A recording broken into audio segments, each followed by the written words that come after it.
for Wildlife Control Consultant and Pest Geek Podcast for the Living the Wildlife podcast.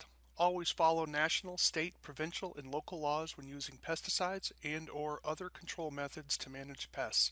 Wildlife Control Consultant, LLC, Pest Geek Podcast, Living the Wildlife Podcast, Stephen M. Vantassel, or their or his affiliates are not responsible for followers' use of the information provided here. Hi everyone, Stephen Vantassel here, bringing you another episode of Living the Wildlife Podcast as part of the Pest Geek Podcast family. Glad to have you on board. Hope you're enjoying the show and hope you had a good week. As you know, we publish every Friday. So today, a couple of things I need to go over first, and all the bookkeeping stuff, right? So do subscribe to the podcast. We definitely appreciate it. Do reach out to us on Facebook. Join our Pest Geek Podcast family on Facebook. Also, you can visit our website at pestgeekpodcast.com and see a variety of materials there from my colleague Franklin. He's always pumping out stuff that may be useful for you that in your pest control world. I focus on vertebrates, so but if you're interested in more of the bug side and ornamental and turf, which is kind of his specialty, then definitely check that out. Also, if you have a new product or know of a new product or have a topic you'd like to have covered, as I said in my last podcast, someone asked me about feral chickens, and I'm like, I don't know anything about feral chickens, but I was glad to hear it. And so if you know of someone who is sort of a specialist in feral chickens, I would love to do that interview. So perhaps you know of a resource. I would love to learn about that as well. So I'll have to do some research probably and do a little show on feral chickens. I guess as more and more people are having chickens on their property here in the United States, maybe that'll be more of an issue here on the mainland rather than just simply Hawaii. But hey, you never know. It's definitely a diverse world, and sometimes these sort of quirky types of calls, you never know. I when I was in Massachusetts, I had a call about an iguana.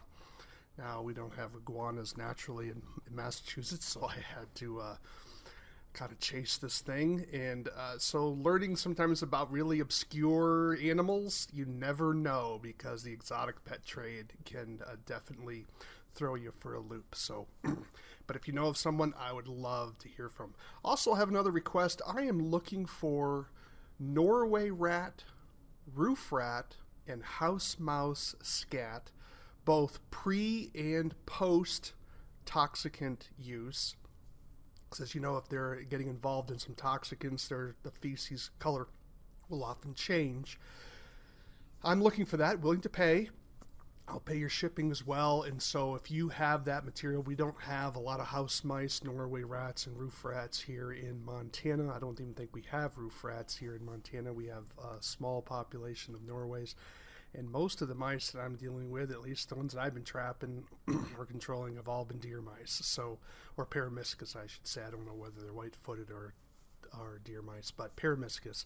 So house mice I haven't been able to get, so I am looking for those scats and willing to pay for it, so definitely reach out to me at wildlifecontrolconsultant@gmail.com, wildlifecontrolconsultant@gmail.com, and I would love to link up with you and get that. So definitely sign up to our podcast, join us on Facebook, and again, you have comments, thoughts, suggestions for the show, definitely reach out to me at wildlifecontrolconsultant@gmail.com. Okay, so I thought I normally don't market a lot of my material on the podcast, as you well know, but I thought, it's maybe time, because I don't think a lot of people in the industry truly understand one of the publications that I've created, and that's the Wildlife Damage Inspection Handbook. It is truly kind of troublesome when I'm on Facebook and people are like, what is this? What's got this? What track is this? Or whatever, and it just tells me that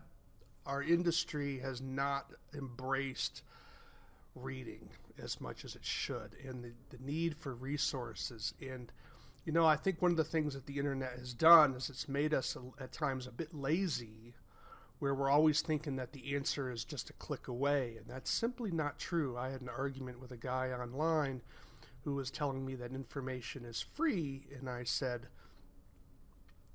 Yeah, it's free to the person who's willing to do the reading, who knows where to look, who has access to the material, who is willing to sift through the material, to evaluate the material, to process the material, and to disseminate the material. Then the information's free. But it's not really free, is it? So, anyways, this publication, the Wildlife Damage Inspection Handbook, 3rd edition, you want to get the, I did have to do a corrected edition here. So get the corrected edition that came out in 2018. I'm in the process of working very, very slowly on the 4th edition. That's not going to come out for probably years. I still got to get the vertebrate pest manual out first. But the difference with this particular manual is that it's designed for people to do damage inspections in a human-impacted environment. Now, what do I mean by that? A lot of your books that you go online, a track book or a scat book, those are books designed for identifying damage or identifying sign, I should say, in a natural setting, that you're out in the woods and you're seeing a track or you're seeing a scat, and it's helping you evaluate what made that sign in a natural setting. My book is for identifying animal sign in human areas like cities, towns, suburban area, ex-urban area. What are they doing in human areas? Because let's face it, when you're in a city, how many tracks are you really finding? You're just not going to find that precious track because there's so much concrete and hard soil. It's very difficult to see signs. So my book really doesn't delve into tracks per se unless there's something common in terms of raccoon smudge marks, and I'll show that for you as well. So my manual is designed to be kind of a forensic guide. Forensic means legal, something very technical, that when you need to know what caused some damage, that is what we're looking for. So this is something that I've done here, and so I've made this particular book. It is it's almost 200 pages, I believe. And so let's go show you the table of contents here.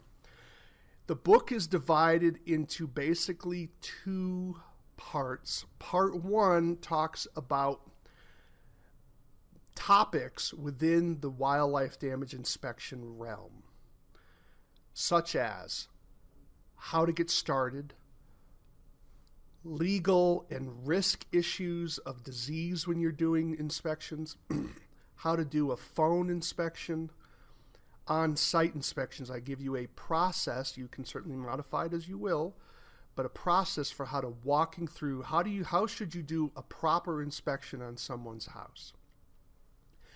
Then I move into sort of strange areas that probably you haven't thought of. I know I did a podcast on one of these, and that is how to do identification by damage identification by calendar. And I've always suggested, and certainly in previous podcasts, where I say you should have a notebook where you are recording when you're getting most of your calls, when you're seeing animals reproduce, when are the young born, when do the young emerge, when are you seeing mating occurring. You should be recording all that in a notebook, so that for 2 reasons. First, so you can market your business better, so that if you know that there's going to be a birth pulse in raccoons, let's say in April or May, that maybe you start advertising just before that period of time or just after that period of time, because you'll probably be getting some phone calls from people who are hearing chirping or whatever, in terms of raccoons. And so you can sort of gauge your business and see when things happen. Also, when a client is complaining about certain incidents, you can say, okay, this species is having young at this time, this species is mating at this time, and that can help clue you in or help rule out a potential suspect, because you're going to get those jobs that are just going to pull your hair out. That's simply going to happen, and that's all you can do. So you have to be able to rule out suspects just as important and maybe more important than ruling in. Then I get into identification of landscape damage, like what kind of damage occurs in people's gardens and in their ornamental bushes and things like that. And so if someone calls you and say, I'm having damage at this particular spot in my garden, and you can have them give you clues, and that can help narrow down what species of animal is causing that. And then I get into some hair identification, which is of course a bit exotic, some bone identification, and then predator damage identification. What are some of the signs that as more and more people are raising livestock on their property, and chickens and poultry and this sort of thing, you're going to need to know what the signs are of animals that predate on those creatures. And so this is primarily damage in terms of coyotes per se and bigger predators, but I try to include some other information on other predators as well. Then I get into something called eye shine. Do you know how to identify an animal by its eye shine? So it's kind of important if you're in an attic and you're flashing a light around. Maybe your light's not quite as bright as it should be. Maybe the batteries are going a little dim and you're seeing a coloration on eyes. Do you know what that animal might be? Well, that gives you some clues there.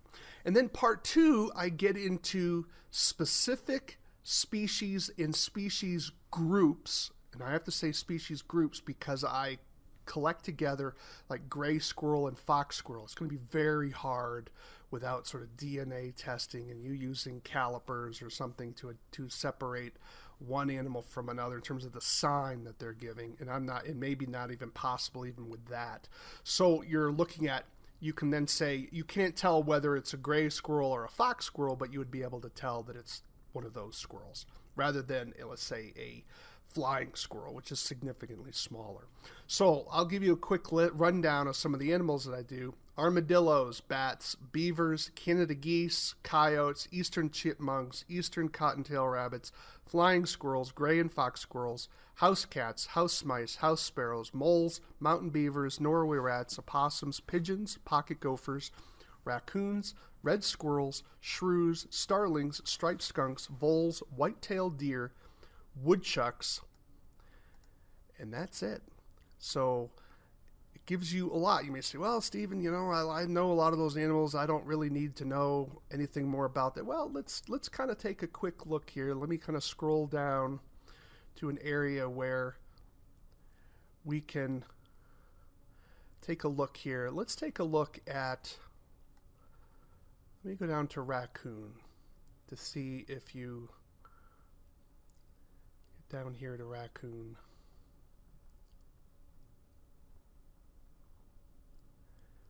Bear with me, you can probably see I'm going through a lot here. There we go, okay. Got a lot of information on raccoon. That's certainly a much more common species. It's pretty much nationwide. So let me bring that back down. So here we have raccoon. I give you, this is the standard procedure that I have for all of the chapters on the various species. I start with biology information and I get into details so that you know, like, how much does a raccoon weigh? You say, well, I don't need to know how much a raccoon weighs. Really? Well, think about that for a moment. So if you're looking at a drop ceiling and people are saying, I'm hearing noises along my drop ceiling, and you know that a male raccoon weighs almost 15 pounds, an adult that is, and you're feeling how rigid or not rigid that drop ceiling tile is, and you can say, will that hold 15 pounds? So that's one of the clues that could help you identify whether, or at least rule out, well, it's probably not a raccoon, or at least not an adult raccoon. I get down into diet. What type of foods do they eat? Are they omnivores? Are they herbivores? Are they carnivores? And then the activity, do they hibernate? Are they active year-round? Mating, and then I get into the issues regarding mating. And then I have a little factoid for you. It says, note that WCOs have reported finding young in every month of the year. Did you know that?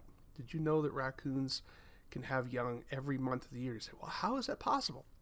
Well, I don't explain this necessarily. Well, I do. Actually, when a female loses her litter, if she loses it quickly enough, she will remate. And so that's why. Then I get into their capabilities. And so I divide the information on wildlife into two basic groups. What I call sign. Sign is what you would see. Symptoms are what the client tells you. This comes from the medical community. When you go to your doctor and you tell your doctor, doctor, I'm feeling such and such, that's called a symptom. When a doctor puts the stethoscope on your chest and hears maybe a heart murmur, or maybe you've got pneumonia and you have diminished breath sounds on part of your lungs, that's called a sign, because that's something your doctor heard. That's objective, subjective. What you tell the doctor is subjective. What the doctor identifies is objective. You need to have that same principle. So you need to be interviewing your client and getting information from them, but always understand that your client's not a professional, and they often don't know how to describe things as well as they should because they're not trained observers. So you have to take their information, not that they're lying, and I'm not suggesting that they're lying, although that may happen to you. It's that they don't know what they don't know, and they don't know how to explain things properly. And they often use the wrong words or terms. Nevertheless, their information is important. So what you're going to be doing is you're going to be taking their symptoms, the symptoms they're telling you. I hear a scratching noise in the wall, or I hear a scratching noise or something walking across the drop ceiling, and they say, I think it's a raccoon. And you're asking them more questions, and you get there, and then you realize that the drop ceiling is made of really cheap fiberglass material, and it's too bendable, and no raccoon could walk across that without falling through. Then you know that whatever they heard is they've over amplified it, and it's something significantly smaller than that, probably a squirrel, right? You need to match the symptoms of the client with the sign that you see. And so that's why I break this up into two parts: the symptoms of what the client is complaining about versus what you should see when you get there. Another area in terms of underneath signs, we talk about the average hole size of a raccoon. Why is it important? Because if you can find the opening, if the opening's too small, then you know a raccoon couldn't go through it. It's got to be something else, okay? So as we go down a little bit further, I show some photos here about the different types of smudge marks when they're climbing up downspouts. Here we have a barn where the raccoons were climbing up and down so frequently they actually rubbed the paint off the corner, as you see there. Talk about how raccoons can just break right through the shingles for some reason. We don't know exactly why that happens, but it happens. And so I break it down into structural damage and then damage to lawn and garden. How the raccoon interacts with a structure, how the raccoon interacts with a lawn and garden. Then I get into pets and livestock. And all of my chapters, or all of my sections on each one of those animals, is divided into the same thing. Then I get into tracks and scat. And then health and safety is another major category. I talk about some of the bigger disease issues. And then I provide resources. These are the sources that I used or used in addition to what I already knew or discovered on my own. And so you can then see the research of the journal articles and publications that I used to support that material. So there you have it. That's raccoons, and it covers, biology, symptoms, signs, health and safety, resources. Those are the major categories, and then underneath those. So each one of those chapters follows the same pattern. And it's written, you can see how many pages are we looking at here? We've got 1, 2, 3, 4, 5 pages for raccoons. It's not the great American novel. It's written to be succinct, to be a true resource. You can have it in your truck, pull it out, find the information you need, and find it quickly, and you know that you have some scientific material backing up the information on this in this document. So I think you'd find it a wealth of resources. I had to go through a lot of journal articles, a lot of publications, and I basically synthesized all this information in one spot. So each time I do another edition, the book gets larger and it gets deeper, in the sense that I add more and more technical information. And you say, well, I know what I'm doing in the field. And sure, absolutely. Remember, the 80-20 principle, I may even call it the 90-10 principle, maybe the 95-5% principle. 95% of the time, everything you're doing now is going to be great. The problem is professionals have to be training for the 5%. And I think that's something that's certainly concerning for me in terms of the industry, and that is I don't always find that drive to improve oneself for that 5%. And I can understand that because it's not that profitable, right? You're not making a lot of money on that 5%.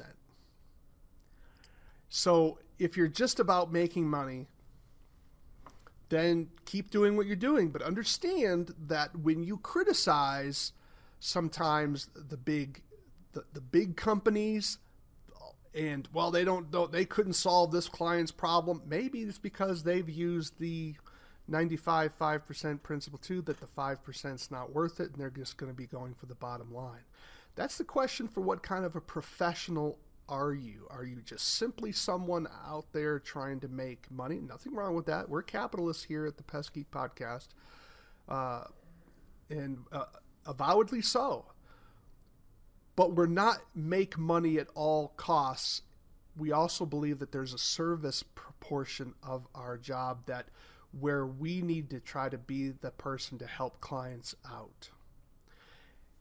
Because when you're going to encounter those problems where a client may be undergoing, illusory parasitosis or delusory parasitosis,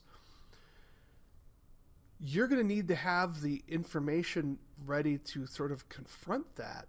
Not that you're going to make a medical diagnosis. That's not what you're supposed to be doing, but you need to kind of know at what point is this really more of a psychological problem and not a animal problem? Because let me tell you a little story. I had a call where a lady, elderly woman, was hearing some thumping on her floor. I think I've mentioned this on my podcast previously, but this was some time ago. And I'll be frank with you, I thought she was crazy.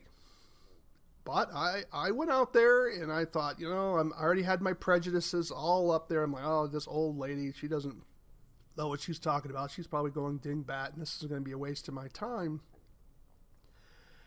So I dutifully go through my inspection process, and she keeps telling me she was just banging in the floor. And I'm like, the floor? And so I get there, and she has sort of a half basement, and then with a crawl space, a very old house. I probably built in the 1800s. And it was built, so part of it was just built over ground. It didn't have a full concrete basement. Half the basement was concrete. Then it went over ground, just, on rocks or 2x4s or whatever. So I take my flashlight and I shine my flashlight into that crawl space area. It was only probably no more than 2 feet high. Not very easy for me to crawl into if I wanted to. And lo and behold, what did I see? I see a starling flying around, and it banged her floor. It was trying to fly up and bang her floor because it was trying to get out. The point is that my inspection thankfully revealed the true cause here. But you can imagine other scenarios where maybe I didn't see the actual culprit. Maybe I just found, maybe it was, I didn't see the droppings. Did I see gnaw marks? Did I see something else? That I could have then assumed she was dingbat in the fact that she wasn't, and I had a bad conclusion, a wrong conclusion, because I didn't have the right training. I didn't have the right skill set. that's what this book is really all about. It's to give you the information you need to make a concrete, specific, scientifically based, accurate diagnosis of what kind of damage you're seeing so that you can become a better professional. It also makes you a better observer so that you know what you're looking at and that you can then come across to your client in a more professional manner. So that's basically what this book is all about. Now, are there other books that are going to be valuable for you? Certainly there are going to be other books that are going to be valuable for you. Let me pull this down. Let me get into another place. I'm going to pull something up here.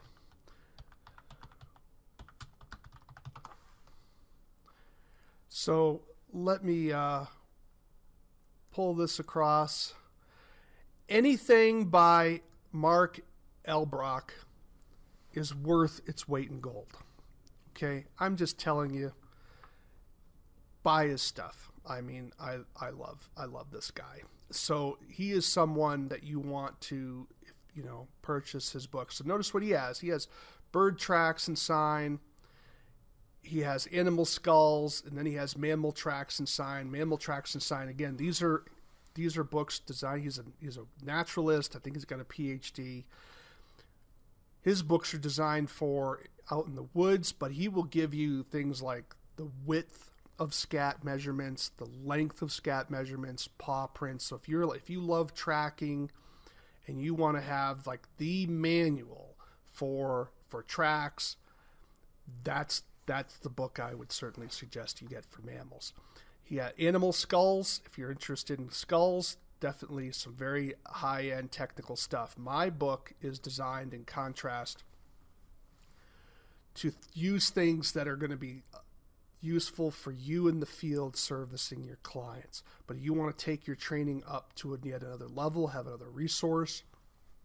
Mark Elbrock is your guy. There's a lot of other books. I read a lot of books on wildlife identification and tracking and sign. And I'm always interested in learning new stuff in that because part of it is you have to read enough to get into a framework so that you know how to look. It's how to observe. And the more you saturate yourself with this and the more you learn how to identify, because we're a very distracted culture, everyone's got their cell phone and we're very distracted. We haven't really learned how to observe properly. And so getting into that mindset is absolutely critical. But that would be certainly another source that I would strongly recommend. But my book, where is it available? Well, you can certainly buy it at my website. Let me pull that up here. Certainly get it at my website. Or you can go to a place called lulu.com.